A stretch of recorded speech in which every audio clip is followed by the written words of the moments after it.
20-22 لوگوں کا پروٹیسٹ ہوگا, 15-20 لوگ تھے. ان میں ایک صاحب کہتے ہیں میں بیرسٹر بارٹ لا کیا ہوا میں نے, اور یہ وہ وہی بتا رہے تھے جس انسٹیٹیوٹ سے قاضی فائز صاحب پڑھے ہوئے ہیں, اس کی تاریخ وہی بتا رہے تھے کہ جی یہ 400 سال پرانا, اور یہاں پہ بڑے بڑے لوگ رہے ہیں. دلچسپ بات یہ ہے کہ وہ بیرسٹر بارٹ لا صاحب نے فرمایا کہ جی یہ سر احمد خان جو یہاں سے جنہوں نے پاکستان کا نام تجویز کیا تھا وہ بھی پڑھے ہوئے. حالانکہ سر احمد خان نہیں, چودھری رحمت علی نے نام تجویز کیا تھا پاکستان کا. تو ان کی ایجوکیشن اور سمجھ اتنی ہی ہے, ان کی سینس بھی اتنی ہے. یہ جس انسٹیٹیوٹ سے قاضی فائز صاحب پڑھے ہیں وہاں سے قائد اعظم محمد علی جناح بھی پڑھے ہیں, علامہ اقبال بھی پڑھے ہیں, جو بڑے بڑے نام ہیں, دوراب پٹیل بھی وہیں سے پڑھے ہیں جو ہمارے ہاں جج رہے ہیں. پھر جاوید اقبال جو علامہ اقبال کے صاحبزادے ہیں وہ بھی یہیں سے پڑھے ہیں. گاندھی صاحب جو ہیں وہ بھی پڑھے ہیں, نہرو جواہر لال نہرو بھی پڑھے ہیں. پھر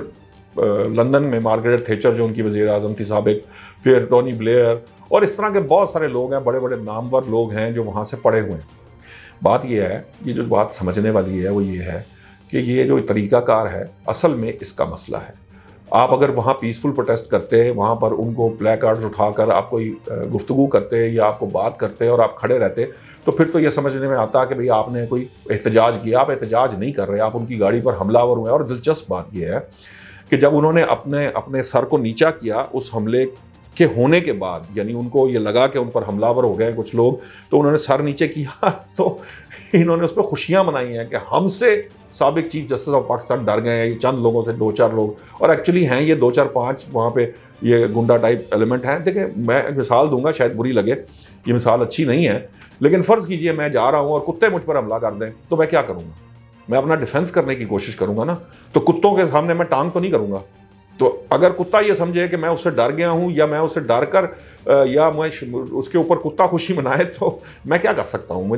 میرے لیے بڑی عجیب سی بات ہے نا, مجھے سمجھ میں نہیں آ رہی یہ بات کہ یہ اس چیز پہ خوشی منانا کہ ہم سے ڈر گئے ہیں یا ہم نے پتہ نہیں کون سا مار کا اثر کر لیا. اصل مسئلہ اس تھاٹ پروسیس کا جو بیسیکلی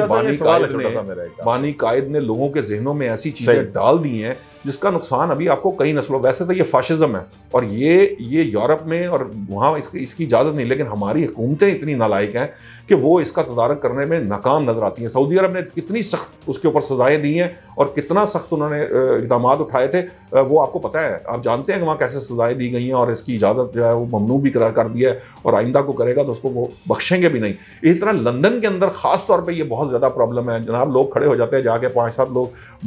مائکرو فون لے کے, اور وہاں پہ جناب نواز شریف کا رہائش گاہ کے بعد پوری دنیا کو یہ مسلسل بتاتے ہیں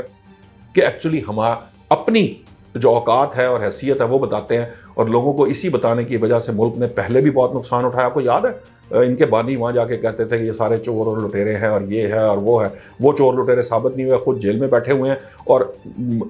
ملک کا نقصان کتنا کیا. بالکل اسی طرح جس طرح ان کے ایک وزیر نے اسمبلی میں کھڑے ہو کے کہا کہ جی یہ جو پی آئی اے کے پائلٹ سارے جعلی ان کی وہ ہیں, اور پی آئی اے کی فلائٹیں بند کرا دی ہیں. اور اب آج ہمیں پتہ چلا ہے وہ یہ جو عطا تارڑ صاحب اسمبلی میں کھڑے ہو کے بیان دے رہے تھے کہ جن صاحب کو جس ورجن اٹلانٹک کو فائدہ دیا گیا اپنی بند کرا کے, کیونکہ جب روٹس بند ہوئے تو وہ روٹ انہیں دے دیے گئے, اور اس سے جو فائدہ ہوا ان کے صاحب جو ہے عمران خان کے حق میں ٹویٹ کر رہے تھے. انڈرسٹوڈ بات ہے, اتنا بڑا فائدہ آپ نے اربوں روپے کا پہنچایا ہے تو آپ کے حق میں ہی بولے گا نا وہ جو بھی ایئر لائن اور اس کا مالک.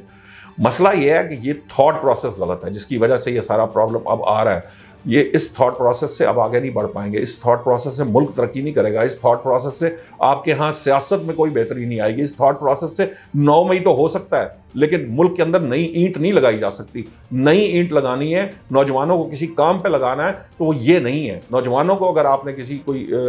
بہتری ان کے لیے لانی ہے تو انہیں پڑھائیں, انہیں تعلیم دیں, انہیں انفارمیشن ٹیکنالوجی سے آراستہ کریں. اب اس وقت یہ ہمارے وزیر اعظم صاحب فرماتے ہیں کہ جی یہ اس کا آرٹیفیشیل انٹیلیجنس نے برپا کر دیا, انقلاب برپا کر دیا, تو ان کو آرٹیفیشیل انٹیلیجنس کے کورسز کرائیں تاکہ وہ خود بھی جو ہے وہ بے روزگار نہ رہیں, اور لوگوں کے لیے بھی وہ بزنسز ڈیولپ کریں جس میں آپ کے ہاں ان امپلائمنٹ کم ہو. یہ کون سا طریقہ ہے کہ ان کو گالی دینا سکھا دیں, ان کو ایک دوسرے کی وہ جو بدتمیزی, لان تان اور بد تہذیبی کرنا سکھا دیں. حالت یہ ہے کہ یہ جتنے لوگ وہاں پہ پروٹیسٹ کر رہے ہوتے ہیں, کبھی ان کے پروفیشنز کو آپ جا کے دیکھیں یہ کس کیلیبر کے لوگ ہیں اور کس کیلیبر کے لوگوں کے اوپر یہ انگلیاں اٹھا رہے ہوتے ہیں. نہ ان کو خود کچھ پتہ ہے, نہ یہ خود کسی کام کے ہیں, نہ یہ خود کوئی پروڈکٹیو کام کر سکتے ہیں, اور نہ کسی اور کو کرنے دیتے ہیں.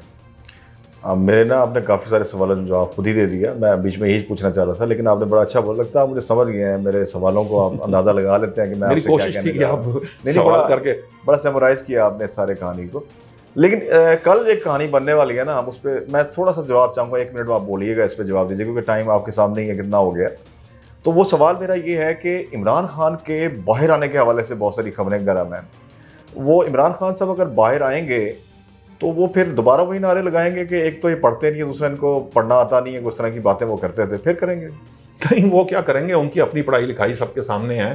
اسپورٹس کی بنیاد پہ انہوں نے جو پڑھائی لکھائی کی ہے، خیر میں اس بحث میں نہیں پڑھتا، بہت سارے لوگوں کو اس بات سے بہت زیادہ تکلیف ہو جاتی ہے۔ مسئلہ صرف یہ ہے دیکھیے کہ وہ رہا ہو جائیں گے، جب وہ رہا نہیں ہوئے تھے، یعنی جب قید نہیں ہوئے تھے سوری، تب کیا ہو گیا تھا، اگر وہ رہا ہو جائیں گے تو تب کیا ہو جائے گا، یہ ابھی تو میں آپ کو اتنا بتاؤں گا، لیکن کل آپ کو بتاؤں گا اصل باتیں کہ یہ کس نے کمپین شروع کی، کس طرح شروع کی، اس کے پیچھے کیا ہے، اور ایکچولی اس میں حقیقت کیا ہے کہ جو اگلے ماہ حکومت جا رہی ہے اور عمران خان باہر آ رہے ہیں، یہ سارا میں آپ کو اس کا اصل جو حقائق ہیں وہ کل کے ویلاگ میں آپ کو بتاؤں گا۔ بہت شکریہ جی۔